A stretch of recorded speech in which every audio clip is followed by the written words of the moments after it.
Ashamaa harka fuunee hordoftootaa fi kabajamtoota Abdirazaq tuubeeti jira jirtu. Har'aan tana barumsa tokko isinii qabadeen yeroo hamuu caalaa barumsi kan itti cimsuu qabnaa hordoftoota kiyya. Isinummaa waan hundaanuu nu bira dhaabannanii barumsa keenya ittumaan fufaa jechuudha hordoftoota kiyya. Barumsa har'aan tana isinii qabadee dhayadha appii ajaiba telefoona kan jiru namni Nujalaa ta'e Nujalaa badeen isa akka namni san jiruu fi eenyu akka inni ta'e daariktuma suuraa isaatii fi bakka inni jiru nuuf ergu jechuudha mobaayilii keenya. Kanumaaf akkamitti gochuu dandeenya? Karaa salphaatu jira jechuudha waan rakkoo tokko hin qabne jechuudha. Kanumaafuu waliin gara barumsa keenyaatti haa ceenu. Warroonni YouTube channel kiyyaaf haaraa taatan dabalamaan isiniin jaamaa dabalama subscribe like share gochuudhaan maatii keenya ta'uu isiniin jaa hordoftoota kiyya. Walumaa nama gara barumsa keenyaatti ceenu isiniin jaa. Barumsa keenya appii isiniin jechaa jiru kun kan jechuun keessan afaan qabu appii kun appii ajaibaati jechuudha. Buufachuudhaaf illee kanneen isa rakkisu ani description box kiyya jala isiniif hin kaa'e jechuudha.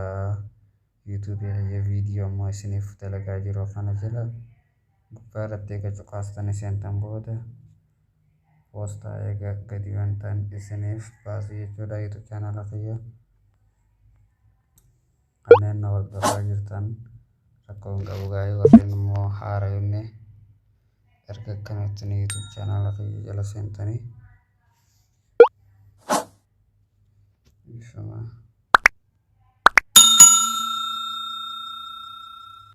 kana jala seentanii Abdirazaq TV ittanii cuqaasaa kunoo haala kanaan isiniif fide jechuudha. No erga haala kanaan isiniif fide booda viidiyicha haalaan tan hojjedhe jechuudha. Inni kuni viidiyicha kanarra erga cuqaastan booda akka viidiyoon isinii waraabaa jiru kana erga isinii cuqaastan booda kunoo as ni jirti gara mirgaatiin mallattoon raayitii cuqaastanii as jala isiniif kaa'e jechuudha. Appii as jala argachuu dandeessu jechuudha. Viidiyoo amma isiniif ta'u hojjechaa jiru kana jechuudha. Haaluma rakkumarraa cuqaastanii daayirektii isiniif baasu jechuudha hordoftoota kiyya. Amma walumaan gara appicha banachuutti haa ceenuun isiniin jaa. Appii pilaastoorarraa isiniif hin bu'u maallaqa isin gaafata waan ta'eef description box jala isiniif nan kaaya. Achumaan seentanii gadi buufachuu dandeessu jechuudha. Amma waliin appii haa eegallu. Appichi isa kana jechuudha. Kun mallattoo xiyyaa nutti agarsiisaa gara mirgaa haa deemnu. Okay. Activist now cuqaasna. Activist gara mirgaatiin kan jiru kana irra cuqaasna. Okay. Next jennaan lakkoofsa tokko filatanii jechuudha. Achirra cuqaastanii next jennaan egaa hayyama nu gaafata jechuudha. Kun waan irraa dhuftee jiru guutumatti mobaayila keenya keessaa baanee maal goona appii keenya kana qabnee gajjabeessine teessaniin dhiifama erga kanatti irra gajjabeessine teenyeen booda mallattoo gara wanteetiin jirtu sana irra cuqaasne jechuudha. Xiqqoo geengoon itti maraatan jechuudha. Achirra eega cuqaasne booda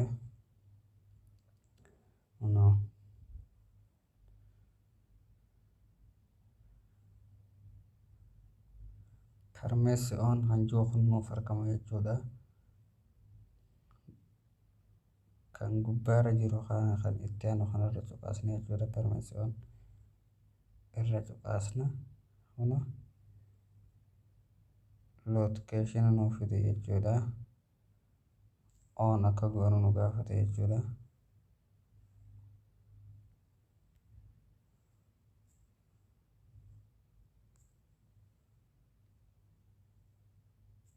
Dhiifama nu deebisee fiduutti.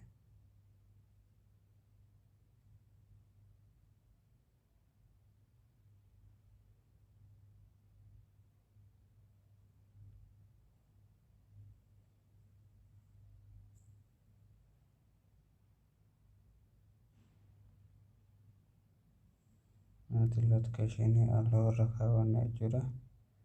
Erga haala kanaan xumuranne duuba deebina jechuudha. Amma asuma cuqaasanii barumsa keenya irratti deebina. Amma isuma irratti haa deebinu. Nuuf banamee jira jechuudha. Akka jira kun wayyuma nu kaafatu jechuudha. Waan raadiyootti guddanna yeroo waan ta'eef ni ceena jechuudha. Halluu jenna. Irra cuqaasna. Halluu jennaan. Malee irra cuqaasna. Iimeela nu filachiisa. Akka jennaan filannee iimeela keenya kan feetan filatanii jechuudha. Kan isin iimeela keessan irraa qabdan. Ammallee akka jaan next jaan akka storage kiyya banadde okay. Haaluma kanaan amma appichi keenya hojii nuuf eegalee jira jechuudha. Guutumaan guututti xumurree jirra jechuudha. Amma fakkeenyaaf namni tokko mobaayilii keenya yoo tuttuquudhaaf yaale kaameraan keenya nuuf qaba jechuudha. Amma lokeeshina keenya banaadha. Bakki mobaayilii keenya kun jiru daariktuma nutti mul'ata jechuudha. Kanumaafuu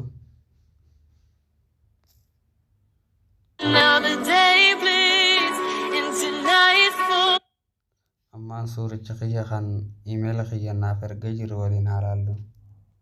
Irraa duruu yaalii godhee waan hin tureef jechuudha. Eenyu akka telefoona keenya nu jalaa tuttuqee koodii itti ilaali jechuudha. Iimeela kiyya keessaas hin deemtanii yoo waliin ilaallu isin mul'ata jechuudha.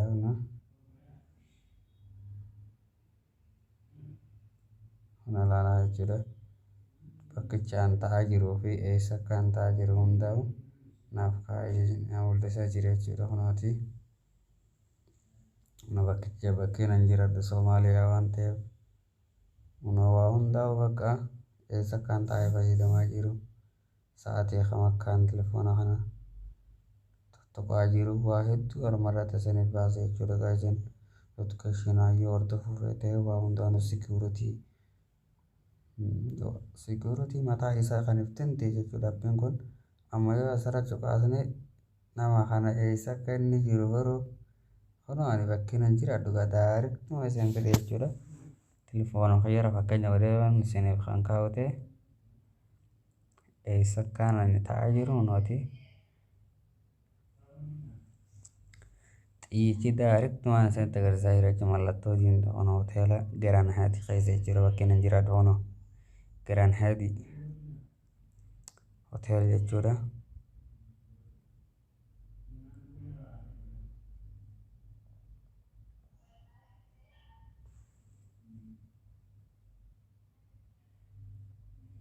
Erga haala kanaan isinii mul'ise booda deemtanii tapha nama san bakka inni jiru qabdan waan ta'eef beeyta waan ta'eef daariktuma dhaquu qabdan jechuudha.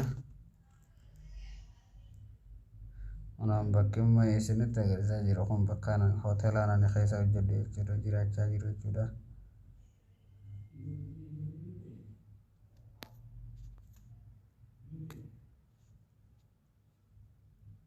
Mobaayilaa naannawaa ani jiraadhu argeessaa jechuudha.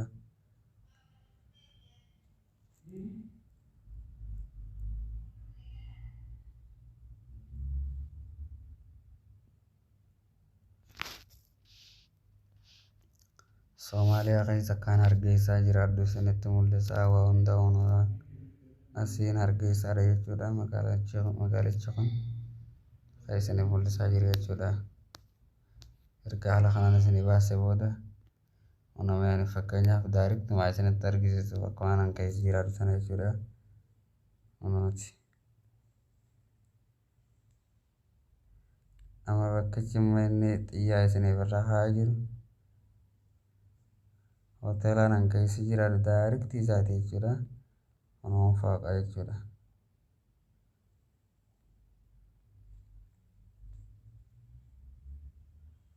Kunooti jechuudha. Hoteelli an keessa jiraadhu kana amma manni an keessa jiraadhu kunooti jechuudha. Mana mallattoon gurraattiin irra jirtu kana jechuudha. Kana mallattichi gurraacha kana isiniif mul'isa jechuudha.